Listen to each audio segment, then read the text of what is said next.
Hey, what's up, Shani? And I'm back with another episode of Shani's Lab. I know y'all probably hate me. I know y'all hate me. I be bending in the hell out my channel, but it's all good. I be busy. I be doing stuff. And honestly, I really just don't be feeling like uploading sometimes. Like I watched a lot of movies. There's a couple series that I want to do reviews on, but I'll probably wait until next year since I most likely have the time. But been busy a lot. I hope everybody had a good holiday. I hope the holidays was good. I didn't do much. Just stayed in the house. Ate. Was by myself for the most part. Um, Shout out to everybody who watched the last video, the Summer Walker album review. I appreciate everybody who watched it, everybody who liked, everybody who shared. Um, I know a lot of people had difference of opinions on the album review than me, but I still appreciate y'all for watching the video. Let's get Summer Walker those streams. Keep streaming her album. Still over, you know. If y'all can push these, I'm not gonna say that. If y'all can push these other girls, we can push Summer. So let's get Summer her streams. So without further ado, I wanted to come on here and do a review for the movie Spell, which stars Omari Hardwick as well as Loretta Devine.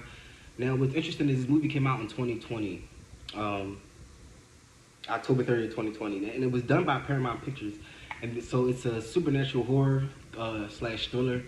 So Loretta Devine plays this like old school witch, pretty basically. I'm gonna try to tell you the story without giving away too many spoilers because I actually do want you guys to go and support and watch the movie. One, because I do like Omari Hardwick, and two, I really love Loretta Devine.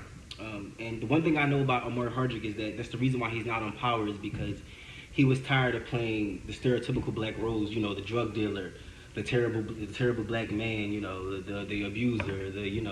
Basically just the all around not so good role for black men. There isn't really that many going around, and that's why he left Power. Because and just look at what Power is doing now. They got the youngest black actor playing a drug dealer. Like it's like he got tired of playing it. So when I heard about the movie Spell, which I wish they would have done more promotion for it because I actually randomly found it just like scrolling. So I wish they would have done more promotion for the movie so that people would have known. But I feel like we should support Omari Hardwick and his independent endeavors because he is a great actor, and it's a shame that people will flock to go watch Power, but when he does something something really interesting or something different other than playing a drug dealer, nobody wants to see it. Like think about that. So anyway, the movie was done by Paramount Pictures, and it stars Omari Hardwick, Loretta Devine, John Beasley, and Lorraine Burroughs. Now, a lot of these people were relatively unknown, but basically, Omari Hardwick plays this. He's a businessman. He's originally from the South. He he had like an abusive father or whatever, so he ran away from home, ran up to the North, and he became really successful in life. He owns he works for this really successful business. He's like the top of his game. Shit, even the white guy he works for, it's basically like he runs the company, and the white guy is just the face, pretty much. So he has a wife, a beautiful black wife, two beautiful black children, which they're really.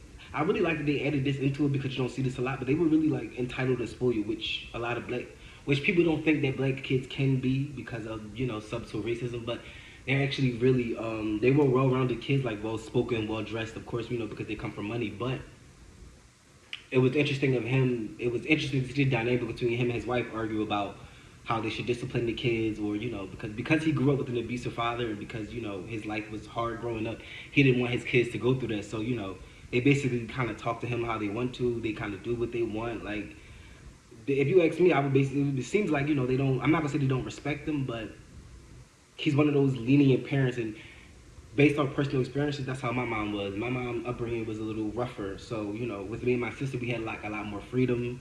We were able to express ourselves, freely. Which actually backfired in the end, but we were actually able to express ourselves. We could tell her what we liked, what we didn't like. Basically, we were in charge of our own future. Like it wasn't like how in most households you got to do what your parents say or else. I didn't grow up like that, and neither did the kids in the movie. So that I found that interesting. But anyway, him and his wife would go back and forth arguing about the dichotomy of how the children should be raised because he comes from an abusive background, but she doesn't. She just comes from I guess like a normal family, and she's like, you're raising entitled brats, and from her eyes, that's what it looks like. But in his eyes, he's giving his kids the life that he could have never fathomed or could have never gotten had he not ran away from home. So Loretta Devine plays Miss Eloise, and Miss Eloise is like this old time witch. And you get deeper into the movie, you'll realize that she's been alive since like 1800s. And again, I'm giving minor spoilers, but I'm not going to give away the entire storyline, which is why I'm jumping around like this, because I want you guys to really go and support the movie. It's on Hulu, and it really is a good movie. Well, in my opinion, it didn't do well at the box office, like at all, and I don't understand why. And this is what I mean by that pisses me off, because if Amari Hardrick was playing a drug dealer and Loretta Devine was playing the grandmom, I bet you this shit would have made over $1 million at the box office. I guarantee you it would have made millions of dollars. But because he's playing, he was just he was a regular black man, just a businessman, successful businessman with a successful black family, and it didn't do well at the box office. That does not sit well with me. That's kind of weird, if you ask me. But anyway, him and his family, this is how rich they were. They got on, like, they had their own private jet. So what happened was something tragic happens where he has to return back to where he's from, and he wants to take his wife and kids so that they can see, like, where he grew up at, because you learn in the movie, like, he obviously never talked about his family. Even his wife, whom been married to him for quite some time, she doesn't even know much about and their kids are like teenagers. So you got to think, that's like 16, 17 years of being married to somebody and not really knowing their background. To me, that's awkward, because that will determine if I would want to marry you or not. Like, if I don't know, like, what type of upbringing or what the family situation is, like, I can't, because that determines on what type of parent that person will be. It determines on what type of person that person is. Like, you don't want to just marry anybody. And I'm not saying that this is what it did, but it was a little weird that she was like, oh, you never talk about your family, and you were cool with that? Like, when I first meet somebody, that's like one of the first things I ask, like, what was your upbringing like? Where are you from? To me, those things are important because it makes the person who they are. So how could I can't fall in love with you if I don't really know who you truly are. But anyway, that was a side note. But anyway, they get into their jet, and they fly down to the south, and there's like a malfunction, or so he thinks, or so we think, and he ends up being stuck in the attic of Miss Eloise. And like I said, Miss Eloise is played by Loretta Devine, and she's like an old timey witch.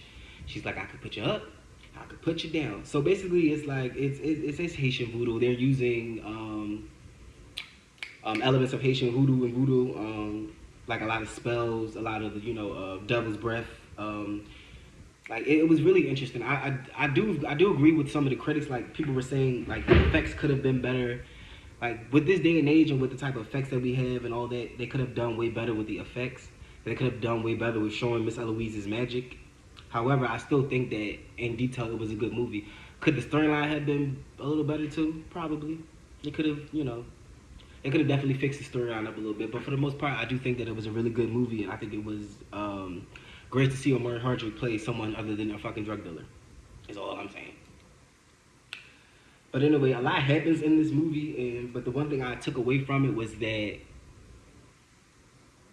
there was a lesson for him to be learned as a black man. There was him closing the chapters on his past finally.